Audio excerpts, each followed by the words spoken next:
जब भी हम रात के आसमान की तरफ देखते हैं, तो हमें ऐसा लगता है कि ब्रह्मांड बहुत शांत है। करोड़ों तारे अपनी जगह पर चमक रहे हैं, ग्रह अपने-अपने रास्ते पर घूम रहे हैं और हमारी पृथ्वी इन सबके बीच एक छोटी सी दुनिया है। लेकिन आज एक सवाल है, क्या सच में इंसान की कहानी सिर्फ पृथ्वी तक ही सीमित रहने वाली है या इससे आगे हमारा कोई वजूद हो सकता है?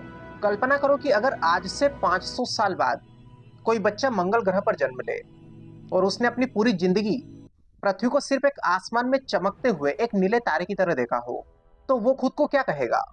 धरती का इंसान या ब्रह्मांड का नागरिक? यह सवाल आज साइंस फिक्शन जैसा जरूर लगता है, लेकिन हैरानी की बात यह है कि दुनिया के कई बड़े वैज्ञानिक और अंतरिक्ष एजेंसियां अब इसी दिशा में काम कर रही है और शायद पहली बार मानव इतिहास में यह सपना सिर्फ कल्पना नहीं, बल्कि एक वैज्ञानिक लक्ष्य बन चुका है। लेकिन क्या इंसान का कॉस्मिक बनना सिर्फ एक सपना है या फिर हमारी आने वाली पीढ़ियों के लिए ये जरूरी बन सकता है? Hey guys, welcome to Alien Labs. आज इसी सवाल के जवाब को ढूंढने के लिए हम एक यात्रा पर चलते हैं। जब हम कहते हैं कि इंसान कॉस्मिक बन जाएगा, तो इसका मतलब ये बिल्कुल नहीं है कि इंसान अचानक किसी सुपर हीरो की तरह ब्रह्मांड में उड़ने लगेगा। कॉस्मिक बनने का मतलब है ऐसी मानव सभ्यता जो सिर्फ पृथ्वी पर नहीं, बल्कि कई ग्रहों पर, कई चंद्रमाओं पर और कई अंतरिक्ष स्टेशनों पर भी रह सके, यात्रा कर सके और अपना भविष्य सिर्फ एक ग्रह पर निर्भर न रखे।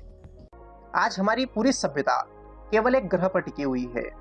हमारा खाना, हमारा पानी, हमारी हवा, हमारे शहर, हमारी अर्थव्यवस्था और हमारा विज्ञान, सब कुछ सिर्फ पृथ्वी पर निर्भर है। अगर कभी पृथ्वी पर कोई ऐसी वैश्विक आपदा आ जाए जिससे पूरी सभ्यता प्रभावित हो जाए, तो हमारे पास कोई दूसरा घर नहीं है। यही कारण है कि कई वैज्ञानिक मानवता को सिंगल प्लैनेट स्पेसिस कहते हैं और यही से शुरू होती है हमारी कॉस्मिक सिविलाइजेशन की कहानी। अगर हम इतिहास देखें, तो इंसान हमेशा अपनी सीमाएं तोड़ता आया है। एक समय था जब इंसान सिर्फ जंगलों तक सीमित था, फिर उसने गांव बसाए, फिर शहर, फिर समुद्र पार किए, फिर महाद्वीपों को जोड़ा। उसने आसमान में उड़ना सीखा और फिर पहली बार 20 जुलाई 1969 में अपोलो 11 मिशन के दौरान आर्मस्ट्रॉन्ग और बज एड्रिन चंद्रमा पर पहुंचे। उस दिन पहली बार पृथ्वी का कोई जीव दूसरी दुनिया पर खड़ा था और उस वीरान दुनिया पर खड़े होकर एक इंसान ने कहा, It's one small step for man, one giant leap for mankind. Hippity hoppity, hippity hoppity, land you. That's one small step for a man, one giant leap for mankind. उस समय शायद दुनिया ने इसे सिर्फ एक उपलब्धि माना, लेकिन बाद में कई वैज्ञानिकों ने कहा कि यह सिर्फ चांद पर कदम नहीं था, यह मानव सभ्यता का पहला कॉस्मिक कदम था। उसके बाद फिर एक सवाल आया, अगर इंसान चांद तक पहुंच सकता है, तो क्या हम इससे भी आगे जा सकते हैं? यही से जन्म हुआ मल्टी प्लैनेटरी सिविलाइजेशन के विचार का।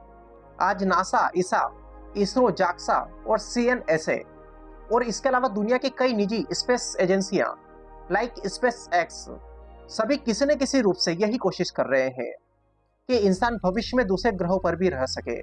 लेकिन क्यों? क्या पृथ्वी रहने लायक नहीं है? गाइस, ऐसा बिल्कुल नहीं है। पृथ्वी आज भी पूरे ज्ञात ब्रह्मांड के जीवन के लिए सबसे बेहतरीन जगह है। आज तक हमें पृथ्वी जैसा दूसरा ग्रह नहीं मिला जहां इंसान बिना किसी विशेष टेक्नोलॉजी के आराम से सांस ले सके। इसलिए पृथ्वी को छोड़ने की बात करना वैज्ञानिक रूप से सही नहीं होगा। यहाँ पर असली सोच कुछ और है। मान लीजिए आपके पूरे परिवार का सारा पैसा सिर्फ एक बैंक में रखा हो। अब अगर उस बैंक में कोई बड़ी समस्या आ जाए, तो आपका सब कुछ खतरे में पड़ सकता है। लेकिन अगर वही पैसा अलग अलग सुरक्षित जगहों पर रखा हो, तो जोखिम कम हो जाता है। यही सिद्धांत मानव सभ्यता पर भी लागू होता है। आज हमारी पूरी सभ्यता सिर्फ एक ग्रह पर है। अगर पृथ्वी पर कभी कोई बहुत बड़ी वैश्विक आपदा आ जाए, तो उसका असर पूरी मानवता पर पड़ेगा। और इसीलिए वैज्ञानिक कहते हैं कि सभ्यता का बैकअप भी होना चाहिए।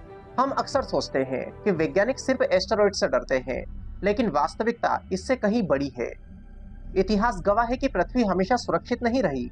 करीब 6 करोड़ 60 लाख साल पहले एक विशाल एस्टेरॉइड वर्तमान मेक्सिको के युकातान क्षेत्र में गिरा था। इसे चिक्सुलूब इम्पैक्ट कहा जाता है। इसी घटना के बाद विशालकाय डायनासोर पृथ्वी से समाप्त हो गए। यानी एक अंतरिक्षीय घटना ने पृथ्वी पर जीवन की दिशा ही बदल दी। अगर उस समय इंसान होते तो शायद हमारी कहानी वही खत्म हो जाती। लेकिन एस्टेरॉयड ही एकमात्र खतरा नहीं है। पृथ्वी पर सुपर वोल्केनोस मौजूद है, जैसे अमेरिका का येलो स्टोन क्षेत्र। वैज्ञानिक मानते हैं कि अगर भविष्य में कभी बहुत बड़ा सुपर वोल्केनो फटता है तो महीनों तक सूरज की रोशनी कम हो सकती है, फसलें नष्ट हो सकती है और पूरी दुनिया प्रभावित हो सकती है।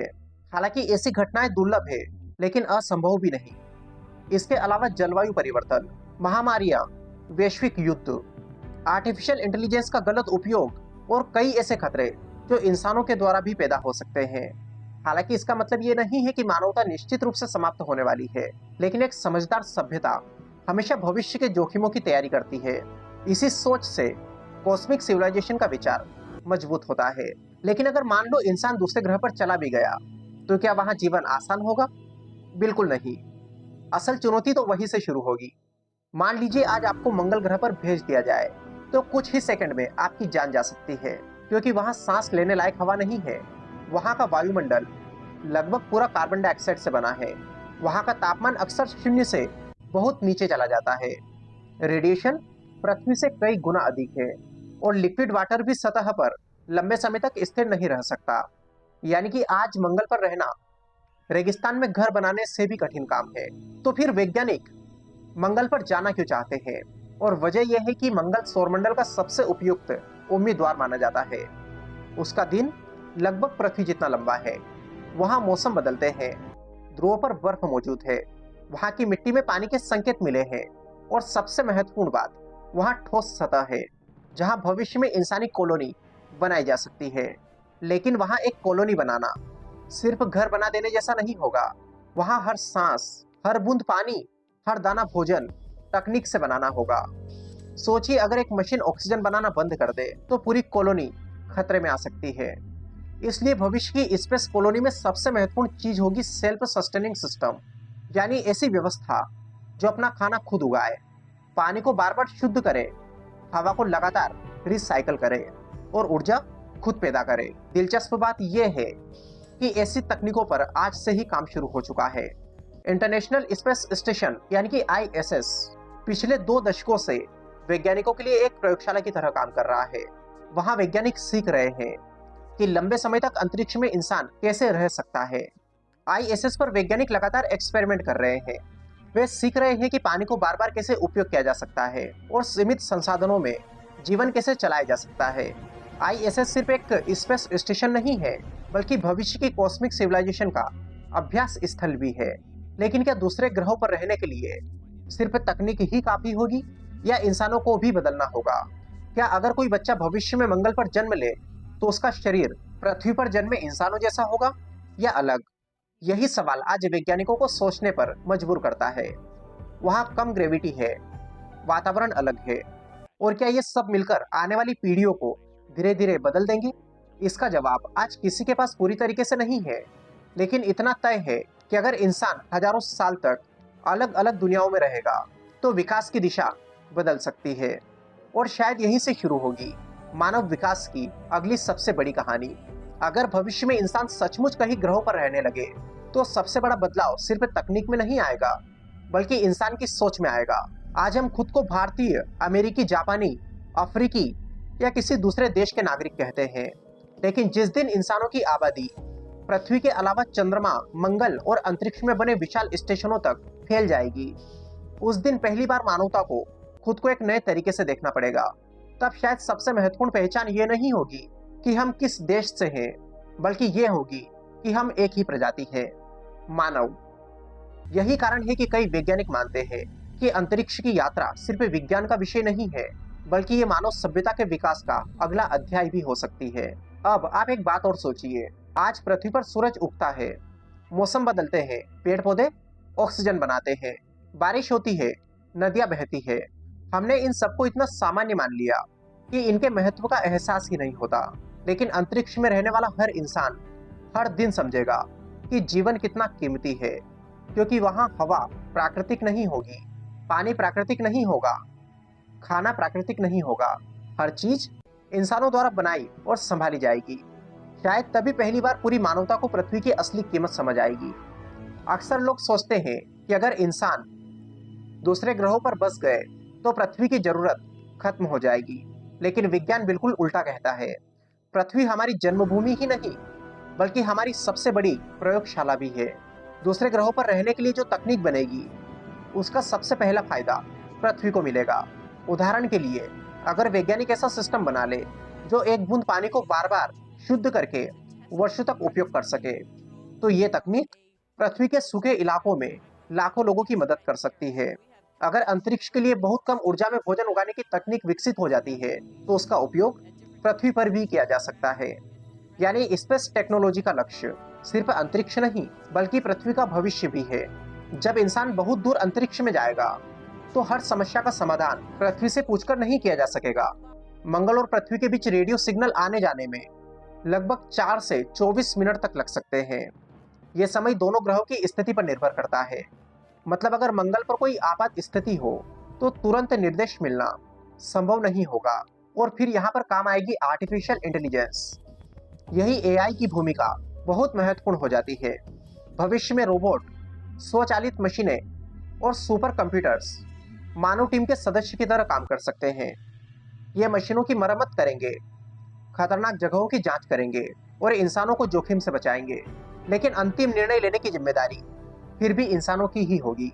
लेकिन क्या सच में इंसान पूरे सौरमंडल में फैल जाएगा? गाइस, संभव है, लेकिन ये एक दिन में नहीं होगा। सबसे पहले पृथ्वी, फिर चंद्रमा, फिर मंगल, उसके बाद शायद क्षुद्र ग्रहों पर वैज्ञानिक स्टेशन बनेंगे और बहुत लंबे समय के बाद बृहस्पति और शनि के कुछ चंद्रमाओं तक मिशन चलेंगे। आज यूरोपा और इंसेलाइट्स जैसे चंद्रमा वैज्ञानिकों के लिए खास रुचि के विषय हैं, क्योंकि उनके बर्फीले आवरण के नीचे विशाल महासागर होने के मजबूत वैज्ञानिक प्रमाण मिले हैं। लेकिन क्या वहां जीवन है? गाइस, आज इसका उत्तर किसी के पास नहीं है, लेकिन खोज जारी है। लेकिन अगर मान लो हमें किसी दूसरे ग्रह पर जीवन मिल जाए, तो क्या होगा?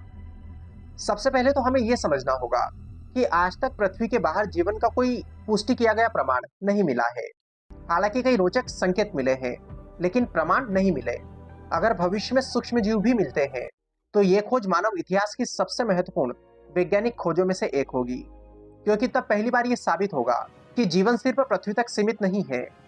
और अगर कभी बुद्धिमान सभ्यता मिली, तो मानव इतिहास का हर अध्याय बदल जाएगा।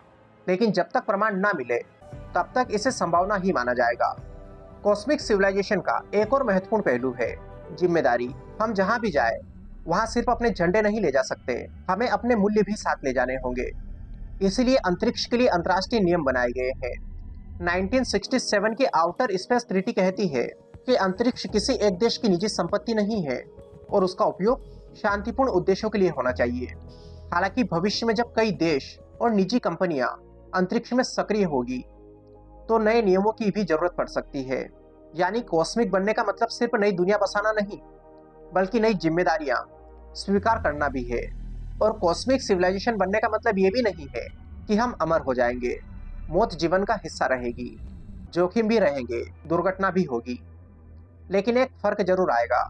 आज अगर पूरी मानवता सिर्फ एक ग्रह पर रहती है, तो कोई बहुत बड़ी वैश्विक आपदा पूरी सभ्यता को खतरे में डाल सकती है।